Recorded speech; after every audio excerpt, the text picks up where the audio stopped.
Club at 22, the Rangers podcast, is supported by Manscaped, who is the best in men's below-the-waist grooming. Manscaped offers precision-engineered tools for your family jewels. Go to manscaped.com and get 20% off plus free shipping with code CLUB@22. Your balls will thank you.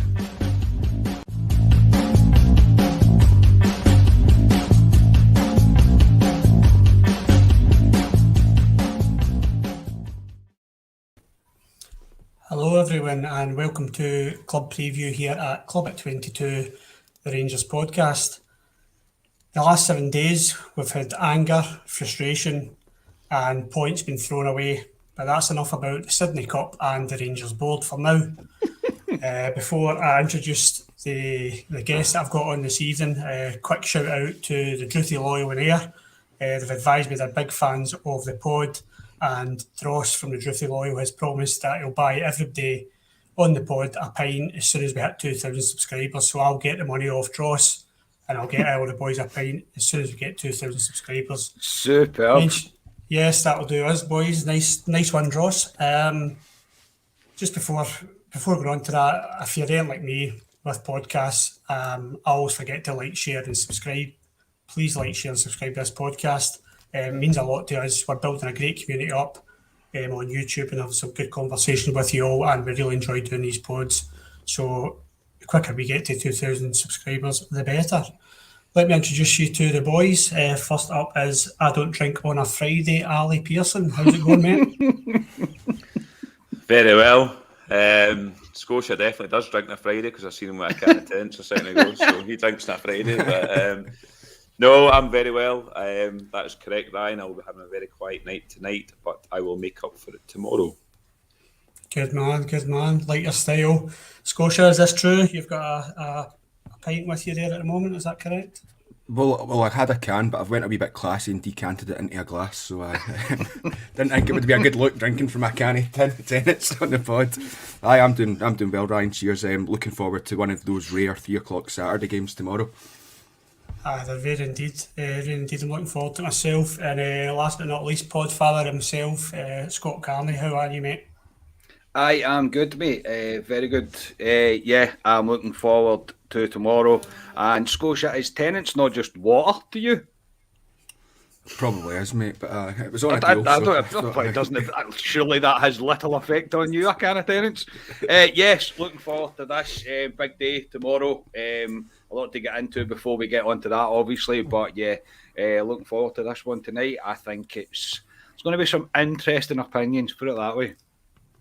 Boys, I feel there's a positive attitude in this pod. It's been a few pods since we felt this, but there's a positive attitude. So looking forward to this tonight, and we'll get plenty of topics covered, I'm sure. First thing I want to start off with is, I know you and Carney and Ali, you did the reaction to the St Johnstone game on Wednesday night. I can just feel everybody kind of putting their hands over their eyes at the moment, but we will have a brief discussion about it. Rangers went out 1-0 winners against St Johnstone Perth on Wednesday night. That's Perth in Scotland, not in Australia. We'll come on to Australia in a bit. Glenn Kamara made a great finish off a Alfredo Morelos assist. And I really don't know what else to say about that. 3 points, thank you, Rangers. Scotia, I'll come to you because you, like me, weren't on the reaction pod. Now, unless the gig that you went to on Wednesday night was at Gracie's, then I'm sure you're thinking you're glad you missed this game on Wednesday. Yeah, definitely. From the reaction I've heard back from everyone, I picked the right one to miss. I was sitting in the Lauriston before we went into the gig, and I did have it up on my phone for the first 20 minutes, so I managed to catch Kamara's goal, which was really good. So I think I managed to catch the best bits of it and then not watch anything else. So I was going to watch the game back fully, but you guys were like, no, don't bother. So I didn't. I just watched the highlights that were 5 minutes long. And to be honest, highlights could make any game look really good. It just kind of showed you all the chances. So the main thing for me was 3 points taken away. It would have been nice to get a wee performance in, but listen back to Ali and Carney and their reaction, and some of the other sort of Rangers podcasts out there, their reaction was all the same, that it was a very, very turgid affair going forward. And I think then maybe the big picking out point for that for me was the lack of subs from Gio. But I don't want to get too much into that because that's probably something you will discuss later on. Yeah, we will discuss it, but I mean, it was something that blew my mind as well, Scotia. But yeah, we will get into it later on. But there was just so many things I think on Wednesday night that just weren't going our way for both the team and the management. And let's hope it's just one of those nights we write off. Ali, personally, I thought watching it, we'll get the negative stuff out of the way. I thought Rangers were there for the taking, which I didn't like the feeling of. You feel those games and you think the goal's coming from the opposition. I did feel that if we were playing anybody apart from the bottom two, that Rangers were there for the taking on Wednesday. Have you got any changed views on what you've seen from Rangers on Wednesday night? No. The only positive is it was 3 points. That's the only positive I can take out of it. It was, they looked nervous at the back, Rangers. And I do agree with you. St Johnstone, I said in the aftermatch, St Johnstone are where they are for a reason. They can't score goals, they can't get up the park. But the more that game went on, I mean, how many times have we said on this pod, we've seen the movie before, we've seen how it ends. And the one way with Tav and McGregor, I thought that was the goal. It was going to come for that because it would be the biggest Rangers thing to do ever. But thankfully it didn't. Thankfully, the last 10 minutes, St Johnstone really offered nothing. They offered nothing the whole of the second half, to be honest. But it wasn't great. Scotia, you missed absolutely hee-haw. The substitutions, that's one substitution, and I know you'll come on to it, in 180 minutes now. We're playing every 3-4 games. It is bizarre. It worries me going forward with Bronckhorst. He was asked today, I seen, and he basically said that, well, we get 3 points. What's the problem? But there's players in that team that are blowing out their arse at the moment, absolutely blowing, and I don't blame the players, but yeah, it was it wasn't great, but it was 3 points, so there's a positive. There is a positive, and I think the feeling's been so down amongst the support, then I think we've got nothing but we have to look at the positives and we're going to be turning against each other. So we just need to look at it as 3 points and move on. But yeah, the substitution thing blew my mind, Ali. Players have been, as you say, dead in their feet for games, and Arfield's the one that comes to everybody's lips that you just think, why is he not getting subbed off a week ago? I mean, he really is. He's towing a caravan and really struggling at the moment. Carney, anything else to add about that? Is it just 3 points and we move on? Or are we needing some inspiration from someone? Is there something that's just a lack of freshness with them? I'm not sure, mate, to be honest. Before I get into that, Ian Ross has just become a YouTube member. Ian, thank you very much, mate. That is very much appreciated. I don't know why it's green. I can't get that changed. I'm going to need to ask YouTube if I can get that changed. That's really irritating. But Ian, thank you very much. He's become a Club at 22 supporter. That's much appreciated. Me and Ali just kind of laughed our way through that pod, the reaction pod, mate, because there was nothing really to get into. When I sit at home and I watch the games away, I take a lot. I don't take any notes usually when I go to Ibrox because I'm too emotionally involved because I'm there. So when I'm away, I do take wee things down so I don't forget to speak about them. However, I was like, I didn't want to insult the guys that were tuning in to watch this, mate, by trying to create something that didn't really happen because there was nothing in the game of real note. It was turgid, it was horrible. It was 3 points and get out of there. The biggest thing to take from it is what everybody's talking about is the fact that we didn't make a substitution. And I repeat it again, if you watch that game back, which I haven't because I couldn't bring myself to do because I'm too suicidal in the morning to be thinking about watching a game like that back, I tell you that. So that would have made it even worse. So right at the very end, though, Scott Arfield, he's like, the ball comes to him and he's just got no interest in having the ball. He just literally touches it to Tav and he's just like, I don't want it. So look, I don't know what Gio's thinking. It's one of those things that it didn't cost him. I hope it doesn't cost him in future games because it's going to be a rather easy stick to beat him over the head with. But just 3 points, mate, and get out of Perth.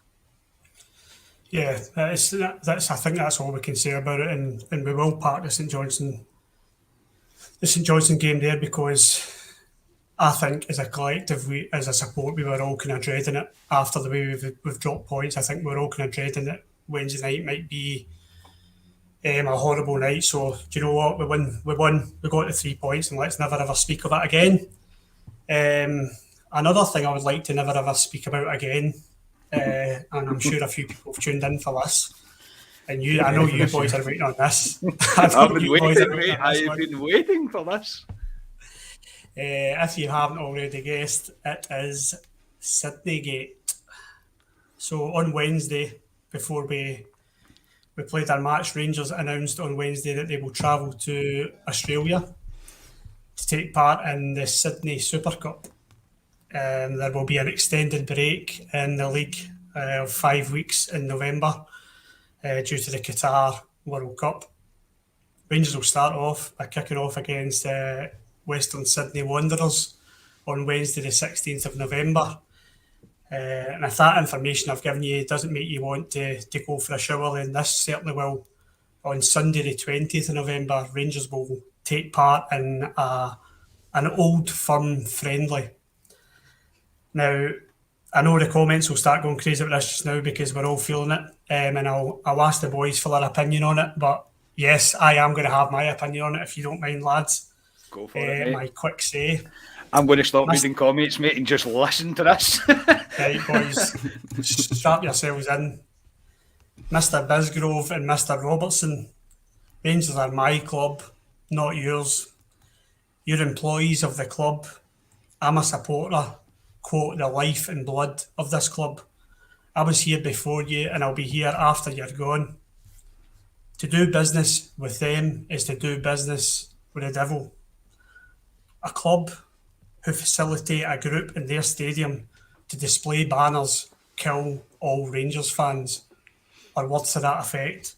A club who prioritise this group, who hang effigies of Rangers supporters from their stands. A club who deny everything but are guilty of so much more. I've never seen the Rangers support so unified as I've seen over this decision, and it takes a big man to make this decision, but it'll take a deluded one to stick with it. Do the right thing, Rangers, and do not challenge our support. Ali, Bisgrove is quoted as saying to Heart and Hand that they feel it will be the same supporters who are disappointed that they are demanding. It's the same supporters that will be saying they're disappointed that are demanding that the club are successful. Have you ever felt more patronised in your life? I thought it was poor for Bisgrove to say that, to be honest. I mean, I had a wee bit of a rant on the post-match. If any of the guys have listened, I'd imagine folk listened to me and Carney had a say on it. Can't agree. Well, I agree with everything you say on it. Why we should be associating ourselves going out there with them is beyond me. They don't see us as Rangers, apparently. They don't see the Old Firm. They call it a Glasgow derby. I talked about one of their directors doing the eulogy at Walter's funeral. He had to come out and apologise to that mob because he used the word Rangers and not another word that they refer to us. I just think I don't want to associate myself with them across the other side of the city. But it's bang out of order. And I said to Carney, and if we were and I'll fling it to the two of you lads, Scotia and yourself, Ryan, see if we were cantering this league right now, cantering it to a league title, would we be entertaining this? That's my question to the two of you. I honestly don't know. I think the board might have, because if we played, I would tend to agree with you, Scott, there. Yeah. In that Leon Cup, Celtic were playing in it as well, although we didn't play each other. So I think the board would have done this regardless, to be honest. Well, that's poor Ryan? form if that's the case. Sorry, Ryan. What do you think? No, I think the board they're absolutely so out of touch. I mean, we speak about, slightly off topic, we speak about politicians being out of touch with the working class. Well, do you know what? This board are so more out of touch than I thought they were. if they think that there'll be any Rangers fan who's got an interest in taking anything to do with that lot over there, then they are so mistaken. If this quoted £3 million means so much to our club, then do you know what? It's the Queen's Jubilee next year. Bring out a top with a commemorative top for 55 quid with a Union Jack on the back of it, and you'll make more than £3 million off the Rangers fans. It's simple as that. And if you want a holiday out it, if the board want a wee sunny holiday to Australia out it, then make it £56 and you can get yourself a wee all-inclusive holiday out it. I do not get it, and they need to revoke this decision or they're going to get the backlash worse than I've ever thought. Sorry, Ali, if I jumped in on you there. You get other points to make about it? No, I mean, I think I made my points quite well in the post-match, and obviously you've made your points, which I 100% agree with as well. I think it's going to spoil but tomorrow should be a celebration, 150 years with Rangers, but we're wearing the white top, which gives me the fear, to be honest, straight away in terms of the game. But it should be a celebration. We're doing a couple of events round about the stadium.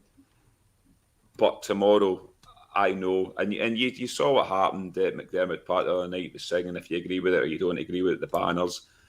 It's going to be the same at Ibrox, but on a larger scale, because there's 50,000 Rangers fans there, and they will make the board know exactly our feelings tomorrow, which I think will spoil the day. I really do. But it's not our fault that it's going to spoil the day. It's the Rangers board that went and spoiled the day. And that's my last thing on it, basically. I totally agree, Ali, and I think it's I didn't have this noted down, but when you think of what the Union Bears put into our club and put into the atmosphere at Ibrox and the displays, you know, they're just taken for granted. They really are, and I was glad to hear they'd put a message out to show their disgust on it. Carney, Dave King was asked about his opinion on it. And you put it up in the group chat and I had a read at it. I'm a Dave King fan, but you can tell there's no love lost with Dave King. The board of the shocker here. Absolutely. In terms of the Dave King thing, there's kind of two ways of looking at it. One, why is he doing it publicly? Why is he not discussing that directly with the board? So you have to question why he's done that. However, there is stuff that he said in it that I completely agree with. It is slightly concerning that the board are trying to turn us into, in the nicest possible way, a Man City, where you're a kind of tourist club. And I don't mean that any disrespect. I know there's loyal Man City fans and all that. I don't want to disrespect what I mean by the way the whole club is just completely commercialised, and they don't have a soul. Like City don't really have a soul anymore. Maybe they do. I could be wrong, but that's what the kind of comparison to me. And I would hate the feeling of my club not having a soul. It always will, because we'll always be here, and it's always going to be.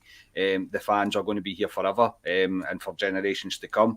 However, I feel there is commercialisation of the club for the benefits of what that means to the club. I completely understand that this you haven't thought about both sides. You've thought about one side and one side only, and that's money. You've not thought about anything else. You've not thought what it means. You've seen the 3 million or whatever the price is, and they've just jumped at it.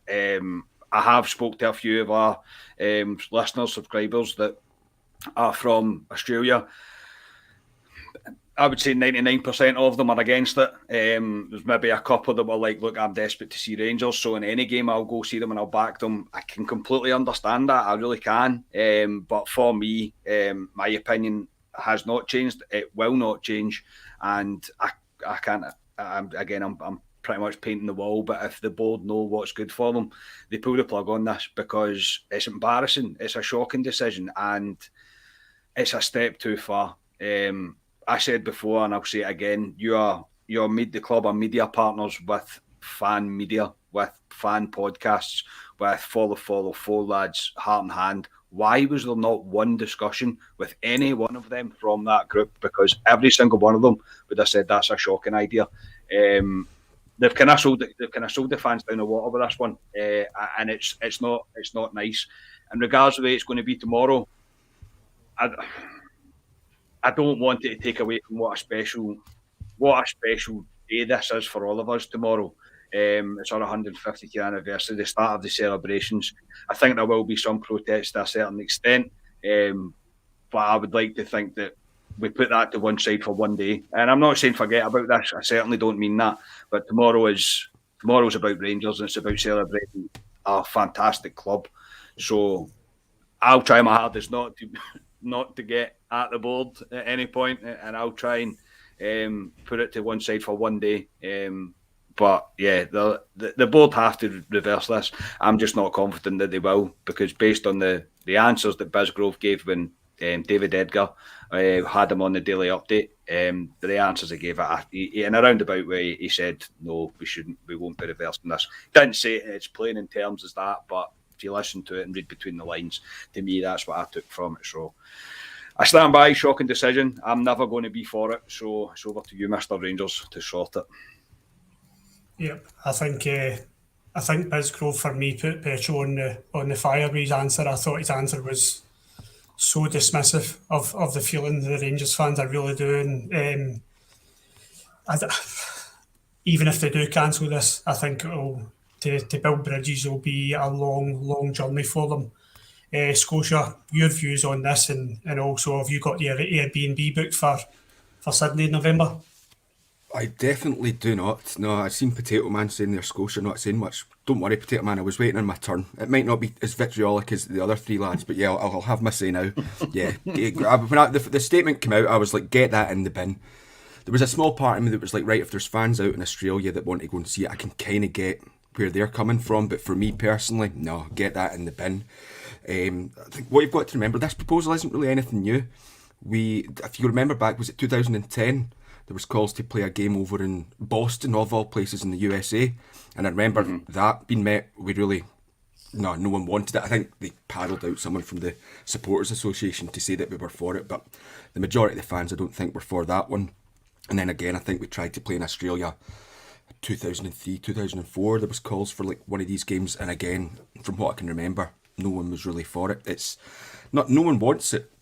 No one wants it at all. And, even now it's worse. The hatred between the clubs, I think, at the moment is really worse. I mean, for me, Celtic fans referring to us as Sevco and calling it the Glasgow Derby, to be honest, doesn't really bother me. It's just petty school ground behaviour kind of stuff. The Celtic football club themselves saying it bugs me a wee bit more, but again, it's still, if that's the route they want to take to pander to these moonhowlers, then have your shoes. What really annoyed me, like Ali said, is when one of the directors put the eulogy out to Walter Smith, and then they had to apologise for using the word Rangers. That just boiled my piss, man. I was raging with that.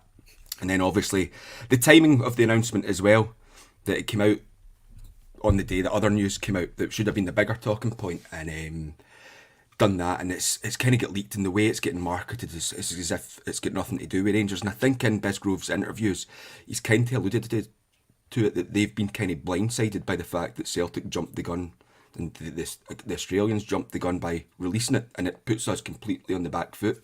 But they should never have been accepting it anyway. I mean, I know Bisgrove came out and said it's all about the money. I think, and he did say about, that's £2 million, that's more than we'll get for the SPFL season. Well, that needs to be the bigger question. Why are we only getting £2 million in the SPFL? Because see, if we had a ground that could facilitate it, Old Firm games would have like 120 easily for each game, because all games sell out. So, I mean, you get that. So something really needs to be done in Scotland first. No, not really wanting it. And then something that no one's really talked about either is the World Cup kicks off the day after that game's scheduled to be. So, I've just taken it on the basis of the squads as they are at present. Obviously, that's going to change. But Croatia are qualified, so that means Barisic wouldn't be able to play that. Algeria are in the playoff against Ghana later, or a round against Ghana later in the month. That's 3 hour players not being in it. Canada are looking likely to go through, so that's Arfield could potentially get called back up into the Canada squad. He wouldn't be there. USA are pretty much through, so Sands wouldn't be there, and I know they've got Carter Vickers as well, so he wouldn't be there. Get a decent chance to go through. Colombia have got a distant chance. You've got Sweden, who again, that's the same boat as Scotland. Got potentially England as well. You know, if we get into the Champions League next season and like say Tav and Kent have really good seasons, there's an outside chance that they could potentially get called up for England. So you're not going to have any star players there. It just seems like a complete waste of time to me. And the board have just been so tone deaf to the views of the fans that they're just chasing the money. That's the thing, Scotia. I don't know about you boys, but I just don't understand. Like, it's obviously more to do with marketing and putting Rangers across the globe than it is to do with the financial gain, because £3 million, really, is that what we're...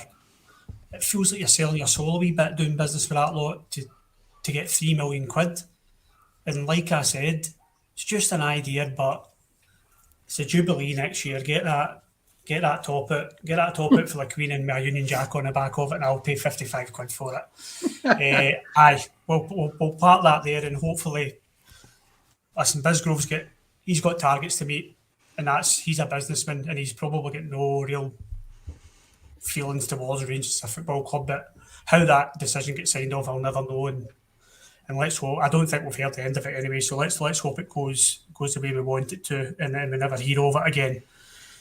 But boys, that's the negative stuff out of the way. I don't know about you, I'm knackered after the past couple of pods.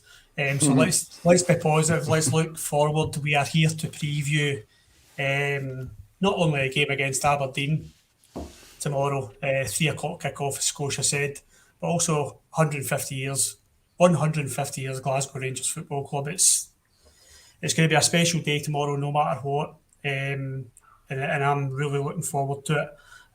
Giovanni van Bronckhorst did the press conference today. He was just asked about a squad update. He said Ryan Jack and Hollander are fit, and also strap yourselves in, everybody take a seat who's watching this at the moment. Aaron Ramsey Who's he? in the squad tomorrow. He's a guy he's Welsh. No, round about 6 foot. No, trust me. No, I'm stopping you there, mate. I'm willing to put a bet on that we don't see Aaron Ramsey tomorrow. If we do, it'll only be because we're winning, and it'll be in the last 20 minutes if you're lucky. I don't think you'll see him. I'm willing to put a bet on that. See, if you don't see him, I'll be wondering who's doing Broxy Bailey tomorrow, because I'm convinced he's Broxy Bailey the past couple of games. Gio said he's in the squad and he's fit, so I'm being positive. I think we'll see Aaron Ramsey tomorrow, and I'm looking forward to it. And this is the start of Aaron Ramsey's short Rangers career. I can't say it with a straight face. This is part of his short Rangers career. Only negatives in terms of the squad fitness is Yanis Hadji's, we already know, is out for the season. Steve Davis and Diallo are out as well. He was asked, I won't go through the full press conference, it was pretty straightforward. He was asked about the game on Wednesday and the way we played. He said that 3 points are the most important thing. He was asked about the lack of subs, and he said he only cares about the 3 points. And a comment that stuck in my teeth a wee bit. He said that the pitch didn't help. I'm sorry, but both teams are playing on that pitch. I just don't take that whatsoever. He was also asked about Sydney. This is another thing that stuck in my teeth. I thought was going to be positive. And he said he backs the Sydney Cup. He said that he went with the party line that everyone seems to be saying from the officials from the club, that it is for the Australian supporters that we have. Bullshit. And he was asked about if he's thinking about one eye on Thursday night. Obviously, we play Red Star Belgrade on Thursday night. And he was asked about if he's got one eye on that, and he gave the media a standard answer of no, he's fully focused on the Aberdeen game, and finished off with just saying Rangers fans are entitled to their opinion, but no matter what they say, they always support the club. Aribo, he was in the player press conference today. I don't know about you, have any of you ever played like a FIFA career mode and you get that Alex Hunter in the FIFA career mode, and he does like this? I think Joe Aribo just gives those like media answers and just gives a pure standard answers. He reminds me of him.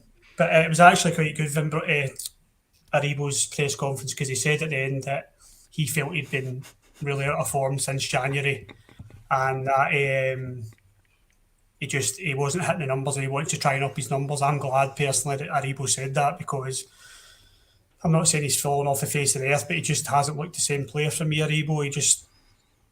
He's just kind of treading water and getting through games, and yes, he does need to up his numbers for me, because he was outstanding the first half of the season. So yeah, that was the press conferences. In terms of Aberdeen, they have not won since Boxing Day, unless you include their 3-2 defeat to Celtic. They are 10th in the table, and the last game on Wednesday they lost 2-0 with Rangers-bound Suter scoring a goal as well. I'll come to you, Carney, because I want to talk about Van Bronckhorst, because he's under a lot of criticism at the moment from the Rangers fans. What have you made of his tactics? What's your opinion? We've not really had a conversation about Van Bronckhorst. For me, it's too early to criticise Van Bronckhorst. Yes, he's making mistakes, but for me, the way I'm looking at it just now, Van Bronckhorst inherited a side who were 3-0 down to Hibs at Hampden. That's the way I see it. So this battle he's facing just now is a battle that he's taking on, and he needs time to get his team together. What are your opinions on him and his tactics and team selection? Well, yeah, I think he needs the summer at least. A lot of people are kind of been calling for his head and stuff after a few poor performances.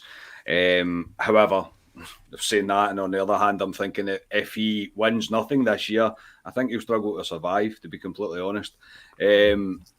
But in terms of his tactics, I think he started well because he stopped us conceding goals. So that was like one of the biggest things that we had to happen, was we had to stop conceding goals, because we were conceding a goal every time the ball was going to near our box, and that seems to have stopped a bit. I think he's still trying to figure it out. I think he's still trying to figure out what's the best suited for the team that he has. We've seen the wee kind of glimpses of the 3-5-2. I've got to say that, because if I say 5-3-2, it annoys Scotia. So it's a 3-5-2, obviously with the two wing backs. Yeah, I mean, I'm all for that. I'm all for Tav and Bassey being further up the pitch. So I think it is going to need time. I don't know if he's kind of settled on the. We've kind of reverted back to what we were playing under Gerrard, if you know what I mean. We're still not quite out and out wingers, because we're only playing one winger. So you're not playing two wingers, because we're playing Arfield and the wide right. And with all due respect to Scott Arfield, I'm probably more of a winger than Scott Arfield is. So it's no disrespect to him. So I think he's tinkering, to be honest. What I will say that's been a massive positive is, I think the development of Calvin Bassey has been even more under Gio, and I also think getting the best out of John Lundstrom has been a bit of a masterstroke, because I don't think any of us really seen that coming. I was ready for taking him back down to England myself at points during this season, John Lundstrom, and he's became a real mainstay and a real solid player for us under Gio, and maybe it was just the chance of him getting another crack at the whip under fresh eyes, and he's got the eye of Gio, but he's took his chance, and those definitely got the best out of him. Again, we can go back and forth about Alan McGregor. I don't think Alan McGregor should be playing, but look, that's a conversation for another day probably, and he's probably going to stick with him now, as we've all seen with the team selection that we had there. So I think he's decided that McGregor will stay in goal. So I hope it's not his downfall. But I think it is early. It's very early to really judge Gio to his full potential. I would be lying if I said I didn't have my doubts. However, we'll give him the time. But we'll see. That's a pure rubbish answer to give in a podcast, but we will see. Right, that's interesting, mate. I see you've got more doubts than I thought you would have over Gio. So this will be interesting to get the boys' view on this. I want to drive home that I think he inherited this team that, like we went into, I don't want to go on it too much, but we've bottled so many games. This squad have bottled so many games. And this isn't a new thing where the mentality's been questioned. He inherited this mentality for me. He inherited this off Gerrard, we were limping to games. I know we were ahead, 4 points, 6 points, whatever it was. I don't know if Steven Gerrard would have made a difference to that. I think you can see Gio's quality in Europe. He's proven that against Borussia Dortmund. I think that's a good point you make, that he's brought Lundstrom on. Bassey's improved. Alfredo Morelos is a different player under Giovanni Van Bronckhorst than he was under Gerrard at the beginning of the season. I don't think anybody could argue that.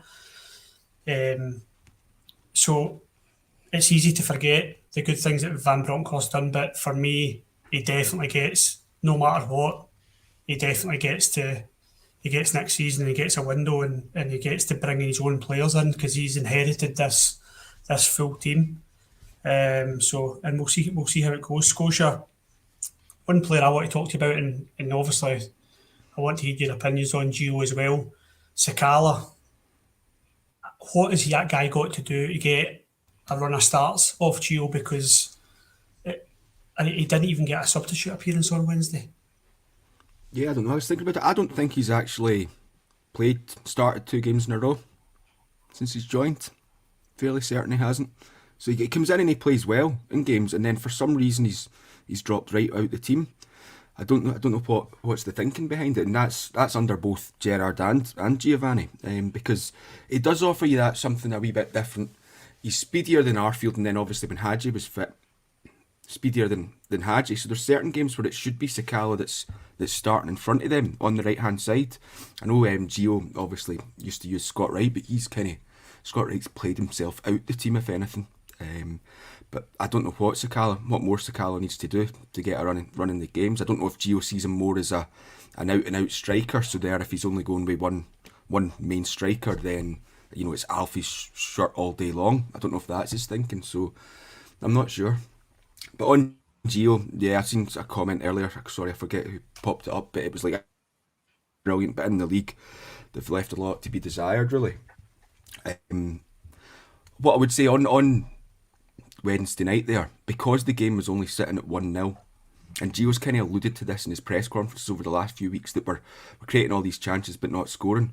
Because the game's only sitting at 1-0, and he's looking at his bench, and it's clear that he doesn't really trust his bench. You don't want to bring on Lowry into a game like that, really, because he's a young kid and he can make a mistake and folk will get right on the back of him. But you're like Sands not getting a look in, as I say, Wright's kind of played himself out the team. So you've really only got like Sakala and Roof to bring on there, and Roof as well doesn't seem to be getting a look in under Gio at the moment. But to be fair, we did say this about Lundstrom, and he came in, and now you can't drop him out the team. I mean, Gio will even play him in defence, not to drop him. So I don't know if that, looking at the bench for Wednesday night, a lot of the players that were out injured were players that Gio would have probably wanted, like your Hellanders, your Jacks. They were probably players that Gio would have been looking to utilise more once they get back fit, but they clearly haven't. So the lack of subs is concerning in the league. I mean, that's only one with 7 minutes to go, 7 or 8 minutes to go in the game, was the game against Dundee United that made it. Yeah, it's a bit frustrating, but he seems to like this, Gio, and it's really, really fine margins, because this is one of these ones where if you make the sub and it goes tits up, then you're blamed for making the sub. But then equally, if you don't make the sub and it goes tits up, you're blamed for that. So it's a kind of catch-22 situation he finds himself in. We got away on Wednesday night, but given the amount of games that we've got coming up, there needs to be a wee bit more rotation for me. Aye, I agree. I think there's a staleness in the team. I think, like Ali's already said and we've spoken about, I think there's the likes of Arfield is just blowing out his arse, and there just needs to be a bit of rotation, especially up top. There just needs a bit of freshness up there for me, and only Gio knows why he didn't make a sub on Wednesday night. But yeah, it's going to be interesting to see his team tomorrow anyway. Ali, with Gio, he's getting a lot of criticism, and I'll be honest, I don't like it. I think fans are too quick to criticise, and like I said, I think he's inherited what you're seeing in terms of mistakes from this Rangers team, conceding goals at corner kicks, not creating up front. Those were problems before Giovanni Van Bronckhorst arrived for me. Yes, he's not helping with burning Arfield out in a couple of his decisions. But do you think, what's your opinions on Gio so far? I thought he came in, did well. Like Carney says, keep his hero. I like what you like saying in terms of we weren't leaking goals when he came in. And then I thought the winter break came in. That was the first time he had a proper opportunity to work with the players, because previously we were playing every 3-4 days. That was the first time he had to actually get the players together for 2-3 weeks, whatever it was, and drill them. And then they came back. And they've been, all their form is in the league pretty terrible, to be honest. It's you don't win league titles with that type of form.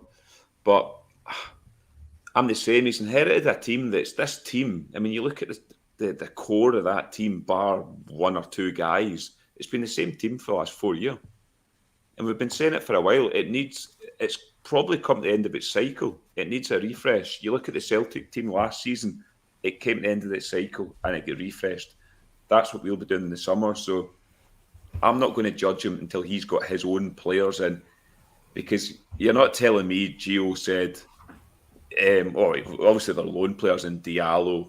I know Sands we've brought him in, but are they really Gio players coming in? I really don't know, to be honest. Two of them will be away, in Diallo and Ramsey. They won't be there. So I'll give him the summer to bring players in. I think Rangers will bring quite a few players in the summer. I think they'll ship quite a few out. So I'm not going to judge him. Yeah, there's been a few things recently that's worried me. The substitutions really worried me there. Sometimes in terms of, I think he should freshen the team up slightly more than what he does, in terms of we're playing week in, week, well, every 3-4 days at the moment. But I'm not going to jump in his back yet. But there is things in the back of my head that do worry me with him. But like I say, I'll give him the summer and I'll give him next season and see what he's all about when he's got his own team in. Yeah, I'm totally the same. I'm in the same. What was you, Ali? I think they're just, you know what Rangers Twitter's like. There's just some people, I'm pretty sure I read a few people want them out, and it's just ridiculous for me. Absolutely ridiculous. Ryan, Ali's spot on, but I literally, I was waiting until you'd been out there, and I was going to say the same thing. We have spoke about this thing with the cycle before, and I think it is coming. There's a lot of players that have been here for a long time now, and there's a certain group that we all know they'll probably move on. Like Sabara, I don't like naming people, but it likes Sabaris, it's the likes of Goldson, the likes of Kamara. Do you know what I mean? And even Aribo to a certain extent, although I think Rangers should do everything they could to try and keep a hold of him. But I mean, your kind of standouts, Tav, if he wasn't captain, I've said before, I love James Tavernier, I do, but if he wasn't captain, he would probably be put into that, and that's what I kind of mean.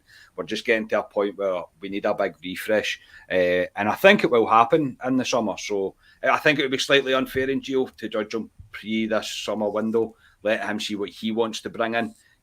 But I do think Ramsey's a Ross Wilson signing. I don't think Gio's signed him.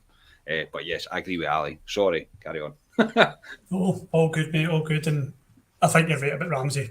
I don't think he strikes me as a Gio signing. And I'd be a hypocrite if I sat here and slated the Ramsey signing. I was absolutely buzzing when he came in. So it's one of the ones that if it doesn't work out, then so be it. And hopefully Rangers learn from it. Right, boys, let's get the teams and scores from you. I've not asked you what you think about Aberdeen because I don't think much of us have. Aye, well that'll do. Anybody else? Any other takers on that one? That's a kiss of death. That straight away. No, but I mean, we all know what Aberdeen are going to do. They only play a game 4 times a year, and at this time it might only be 3 times a year that they play a game due to where they're sitting in the league. They're going through a lot of bother this year. They really are. So, but yeah, we all know what kind of Aberdeen's going to show up tomorrow. That's for sure.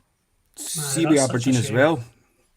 Sorry, Ryan. With Aberdeen as well, what I was looking at, they're 3 points off the top 6, and both Hibs and Motherwell play Dundee and St Johnstone at home tomorrow. So what'll put them further behind as well. So that might give them a wee bit of more impetus as well to kind of go on and try and get a result, because they're running out of time to get in at the top 6, which for a club like Aberdeen's pretty horrific, in all honesty. Aye, well, let's hope it happens. Let's hope they stay in the bottom six because they deserve it. Right, yeah, I'll come on to you for your teams and scores, boys. And if you've got any other comments to make about the Aberdeen game tomorrow, Carney, give me your team and your score, please. Right, okay. Do you want me to give the team I want or the team I think he'll play? Because Go for the team. I think there are two different things. The team I would play would be McLaughlin, Tavernier, Goldson, Balogun, Bassey, Lundstrom, Jack, Aribo, Kent, Morelos, and Sakala. That's the team I would play. What I think he will play is Arfield instead of Sakala, and I think he might put Hallander back in, and obviously he'll play McGregor. But I think he will play Arfield, if I'm going to be honest. But that's the team I would play. And I'll go 2-0 Rangers and Ryan Kent finally to score a goal, man. And do you think he'll make any subs? No, I'm only joking. I'll stand by it, mate. If we're winning, Ramsey will come on. But I would not be shocked if the team comes out tomorrow and he's not even in the bench. I know. Yeah, I seen somebody saying that. I think it was one of the replies to the press conference on Twitter. Somebody just saying, "I'll give you 50 quid if Ramsey's in this squad tomorrow." Scotia, give me your team and your score, please. Yes, I've got like a bit like Carney there. That there's two that I know. I know the team that will play will probably be the team that played on Wednesday night there. But the team I'd go for, I'm kind of going back on what I said the other night there. I'm putting McGregor, sticking with McGregor in goals. Tav, Goldson, Balogun and Bassey at the back. Lundstrom, and then I was considering this, going like, Jack's just back from injury, do we rest him for the game in Europe? But I'm like, no, this game's far more important, so bringing Jack in to give a wee bit more dig in the middle of the pitch. And then Sakala, Aribo, Kent and Morelos. And I'm going 2-1 Rangers. Aribo first goal scorer. And do you think we'll make us up tomorrow, Scotia? I think we will. I agree. I can see Carney. I can see Ramsey coming in, and if we're doing quite well, then it's a chance to bring on your likes of Lowry and Roof. Aye, I would like to see Lowry. It's funny that Lowry's just not featured. I think the last game was Annan. He's just not featured. He's never been brought on, which I find strange because I think he's a huge positive to have, and he's so fresh when you bring him on. So yeah, I'd like to see Lowry at some point. Right, Ali, let's hear your team and score, please. Same team as Scotia. Although I'd play McLaughlin, but because he put Shagger in goal during the week, to me, Shagger will be number one for the rest of the season. Doesn't matter what happens. So, same team as Scotia. I know Carney says he thinks he'll put Arfield in. There's no way he can put Scarfield in there. He must be lying in a ditch somewhere at the moment, Scarfield, because he's knackered. Honestly, if he appears, he would need to be towed on or something. Do you want to put a bet on it? It's an open offer, this, by the way, because he will play.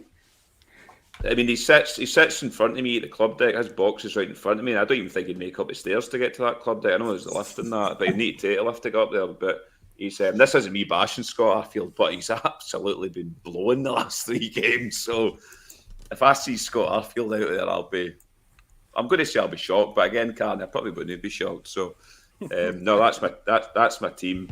I can see us hopefully for winning, bringing Rams out for a wee, so we can come out and say hello to the fans for the last 5 minutes and take them off or whatever. So.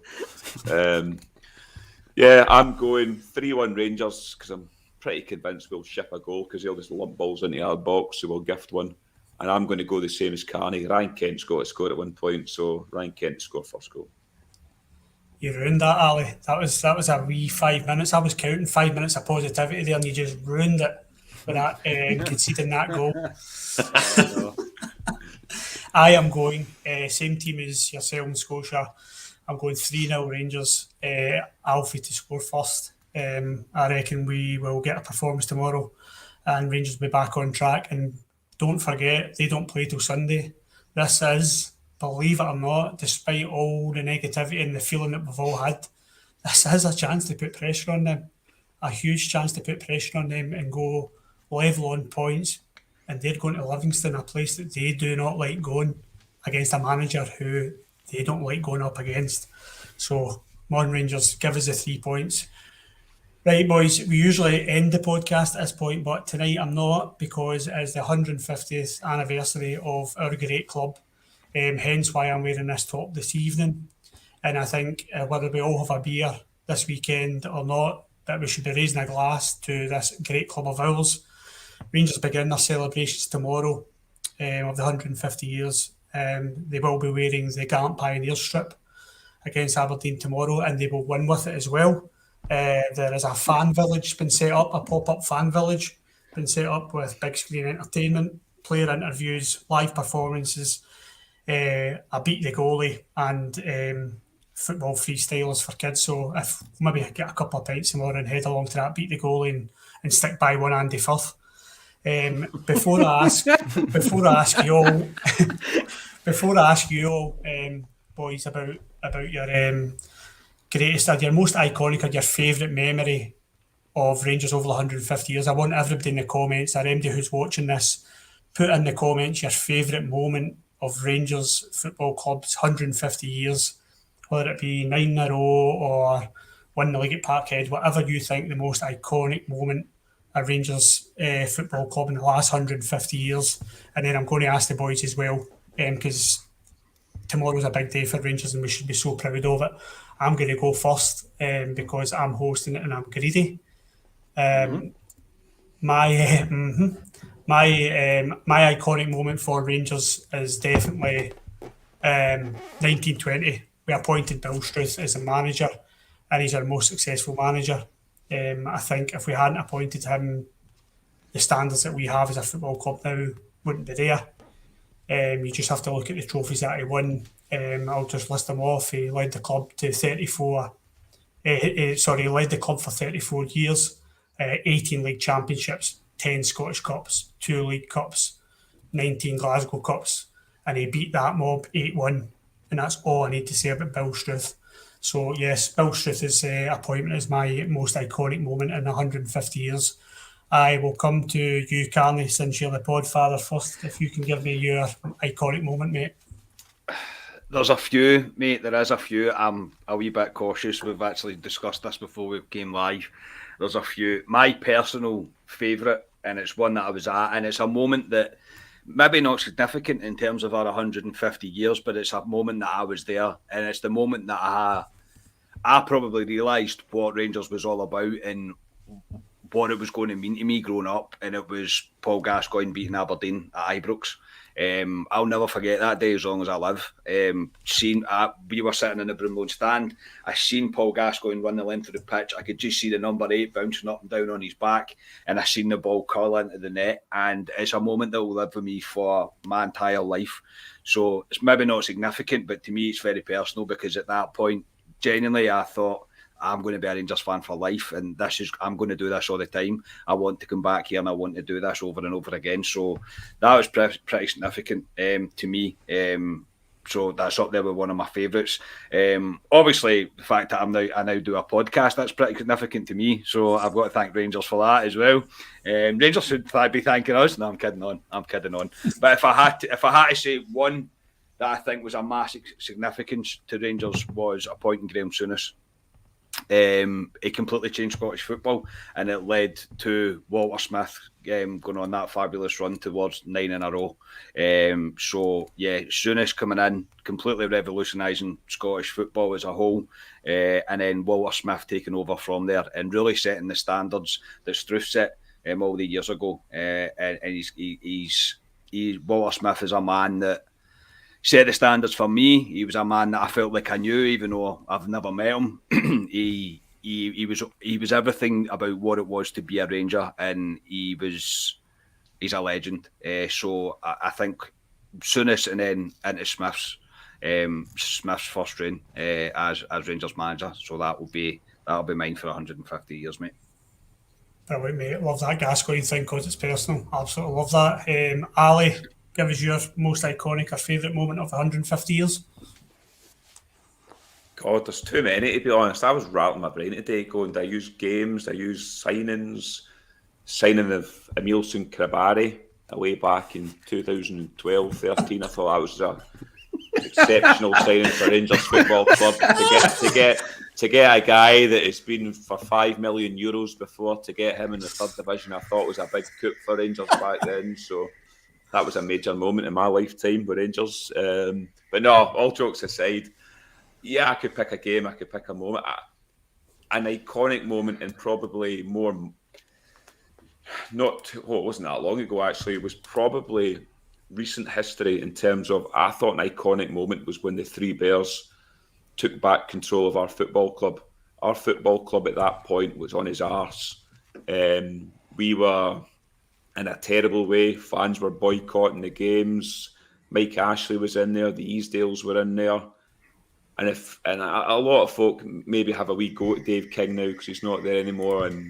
But if it wasn't for him, the Three Bears, we wouldn't be witnessing Rangers winning last season the league title. We wouldn't be witnessing Rangers beating Borussia Dortmund over 2 legs and going to watch a European tie. They brought our club back to where it belongs. And for me, I know there's lots of other moments in Rangers history, but as a more recent one, I would say that's a very important one in Rangers history. Nah, it's a brilliant one, mate. Absolutely brilliant, because who would have known what the future would have held if they didn't step up and take us where we needed to be. So yeah, totally agree with that one. Scotia, what about yourself? Favourite or most iconic moment in our history for yourself? Yeah, so I'll go for like a personal one, and I'll wrap up with an iconic one because we can't not mention it. So like personally for me was the whole Manchester run in 2008. Particularly the Werder Bremen game at home when we won that game 2-0, was it? And in particular when Big Daniel Kuzan lumped the ball and the Werder Bremen keeper had a howler, went right through his hands. Then Fiorentina, or the Werder Bremen game away actually as well, when Big Shagger was absolutely brilliant with some of the saves that was pulling off there. Then the Fiorentina penalty game, absolutely brilliant, nail biting stuff. Couldn't watch half of it, to be honest. It was that bad in terms of like nerves. And then Manchester itself, the trip down to Manchester was absolutely brilliant. Me and Ali were staying round at a couple of our mates' flat. We all got up at about 4 o'clock in the morning, drove down to Manchester. Ali kindly drove us down to Manchester, dropped the car off at the rental place into Piccadilly Gardens really early in the morning, and just seeing all the fans there and stuff, and I think that was really iconic. And in terms of the football club as well, just where we were financially at that period of time, and with the squad that we had to get that far, I think was just really sort of an iconic kind of favourite moment. But that's sort of a personal one to me. But to finish off with like what one we need to mention is the picture of John Gregg in the bathtub with the big jacuzzi with the 1972 Cup Winners' Cup. Because I think it was 11 years previous to that where we get beat by, was it Fiorentina? Yeah, Fiorentina beat us in that one, and then I think there was still some of the same team playing in that game. But that's an iconic moment, and that picture of John Gregg, I think every Rangers fan knows it and seen it all the time. Yeah, no, it's a classic. I absolutely love that picture, and I love the pictures of Barcelona. They are iconic, and even though I wasn't alive at the time and didn't see it, it's something, those pictures will live with me for the rest of my life, because anytime you see them, it just fills me with pride. That was a great thing to speak about at the end of this pod, and I've been reading the comments as much as I can about that, and I don't think there's a right or wrong answer to this. It's just brilliant reading all these opinions and hearing your stories, boys, because that's what makes Rangers the greatest club on this earth. And we're 150 tomorrow, and I wouldn't let anything put me off that. No matter what this board have done, I will look at that main stand tomorrow when I walk up to Ibrox, and I will be filled with pride.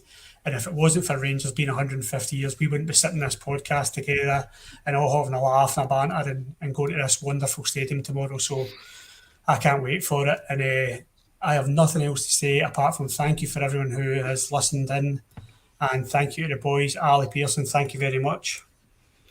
No problem. Looking forward to tomorrow. Like I say, it's a quiet one for me tonight. Friday night's never a quiet night for Scotia, so he'll enjoy his Friday. But you just behave yourself tonight, Scotia, because it's an early rise tomorrow. So I know I'm looking forward to a few beers before the game, as always. Hopefully, seeing a Rangers win, and then a few beers after it to celebrate. And bring it on, Rangers! Come on. Nice one, Scotia. Enjoy the dancing tonight. I will indeed. Thanks, thanks, Ryan. I think just see when we were going through all those iconic moments stuff, it tells you, speaks volumes of how iconic our club is that no one mentioned 9 in a row. It's absolutely brilliant. So cheers, and I hope we all have a good 3 points there. Aye, hope so, mate. Hope we get 3 points tomorrow. And 9 in a row is just, I think it's one of those ones that's so obvious that people just don't want to say it. Carnley, thank you very much. Thanks again for letting me host, and hope you enjoy the game tomorrow, mate. Yeah, it's a pleasure, mate. It's good to get a night off, mate, to be honest. No, really good. All the comments there's so many things. When we start talking about 150 years, it really is incredible. But I'm just going to put one up and I'm not even going to say it. So I apologize for people that are even reading. But this one from Aldo. 100%. So, no, magic, Ryan. Thanks, mate. Cheers, boys, and thanks everyone for listening and tuning in. Please like, share and subscribe. We'll be back with a reaction pod tomorrow after the game. Everyone enjoy the game tomorrow. 150 years. Let's go Rangers. We're club at 22. Thank you.